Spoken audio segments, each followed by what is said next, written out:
శ్రీ మహాగణాధిపతయ నమః. శ్రీ మహాసరస్వత్యై నమః. అస్మద్గురుభ్యో నమః. భవమంత్ర ఛానల్లో మనం ఇంత ముందుగానే మాట్లాడుకుంటున్నట్టు విధంగా ఆఖరి భైరవుడు 8వ మూర్తి అయినటువంటి సంహార భైరవుల వారి గురించి మాట్లాడుకుందాం. ఈ సంహార భైరవులు చాలా ఉత్తమోత్తమంగా ఈయన ఫలితాలు ఉంటాయి. ఈయన చాలా విచిత్రంగా కూడా ఉంటుంది. ఈయన అనుగ్రహం వలన ఎవరికైనా సరే వాళ్ళ జీవితంలో అభివృద్ధి స్తంభించిపోతుంది. అంటే చాలా ధనాన్ని సంపాదిస్తారు, ఒక్కసారి పడిపోతారు అక్కడి నుంచి. అలాగే వాళ్ళు ఒక్కొక్కసారి ఎంతో డబ్బు ఉంటుంది, కానీ డబ్బు అంతా కూడా స్తంభించిపోయి వారి దగ్గరికి రాదు.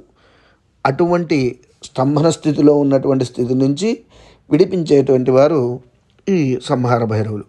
అలాగే ఈ సంహార భైరవ స్వామి పూర్వజన్మల వలన మనం చేసినటువంటి పాపముల చేత కూడా మన అభివృద్ధి ఆగిపోతుంది. ఉదాహరణకి జాతకంలో కాలసర్పదోషం ఉందనుకోండి, ఆ మనిషి జీవితంలో ఒక 30-40 ఏళ్ళు ఒక రంగంలో నిలబడి ఏలుతారు. అలాగే చాలామంది ఉన్నారు పెద్దవాళ్ళు. కానీ వారి జీవితంలో చర్మాంకంకి వచ్చేటప్పటికల్లా కూడా చాలా కింద స్థాయికి పడిపోయి చాలా కష్టాలను అనుభవిస్తూ ఉంటారు. దీనికి కారణం ఏమిటయ్యా అంటే, అంతకుముందు వారి పూర్వీకులు ఎవరైనా కూడా సర్పాలని వాటిని హింసించినా, బాధించినా, తాడన చేసినా వాటి వలన కలిగినటువంటి ఫలితములు. అందుకని వారు ఇచ్చినటువంటి ఆస్తులకు వల్లే కూడా ఈ పూర్వీకులు చేసినటువంటి పాపములు కూడా మనకి సంక్రమిస్తాయి. అటువంటి దాని వలన ప్రతి మనిషికి కూడా అభివృద్ధి స్తంభించిపోయి లేదా బాగా ఎదిగి కింద పడిపోవడం జరుగుతుంది. అలాగే పూర్వీకులు చేసినటువంటి కర్మలను నశింపజేసేటువంటి వారు ఈ సంహార భైరవులు. వీరు సాధన చేస్తే మన పూర్వీకులు చేసినటువంటి పాపములు, శాపములు అవన్నీ కూడా తొలగి ఉపయోగమైనటువంటి మంచి ఫలితములు కలుగుతాయి. పూర్వజన్మ కర్మ ఏదైతే ఉందో దాన్ని పూర్తిగా నశింపజేసేటువంటి భైరవులు ఈ సంహార భైరవులు. మానవులు తెలియక కానీ తెలిసి కానీ చాలా పాపాలు చేస్తారు.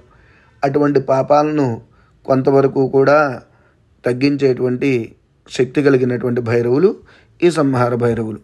అలాగే ఏదైనా పని కానీ ఏదైనా విషయంలో కానీ మీరు ఆగిపోయి ఉంటే అది కూడా ముందరికి నడిపించే శక్తి కలిగేటువంటి వారు ఈ సంహార భైరవులు.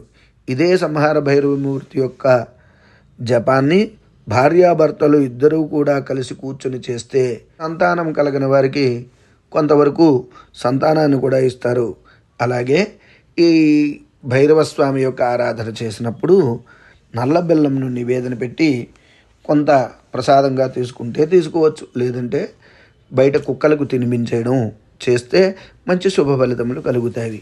అలాగే ఈ సంహార భైరవమూర్తి యొక్క జపాన్ని 28 రోజుల పాటు రోజుకి 1000 రప్పున కానీ నియమంగా దీక్షగా జపం చేస్తే అలా చేయడం, లేదు రోజు ఒక మాల చొప్పున ఈ సంహార భైరవమూర్తి యొక్క జపం చేస్తే సకల శుభ ఫలితాలు కూడా కలుగుతాయి. ఇంతకుముందు చెప్పినట్టుగానే మన విధానాన్ని అంతా కూడా భైరవ సాధనలో మొదట ఎలా చెప్పామో అదే విధానాన్ని అనుసరిస్తూ ఈ యొక్క సంహార భైరవుల వారి యొక్క సాధన చేయాలి. మంత్రం సంహార భైరవాయ నమః అని చెప్పి మంత్రాన్ని రుద్రాక్షమాలతో 108 సార్లు జపిస్తే సమస్త శుభములు కలుగుతాయి. శుభం.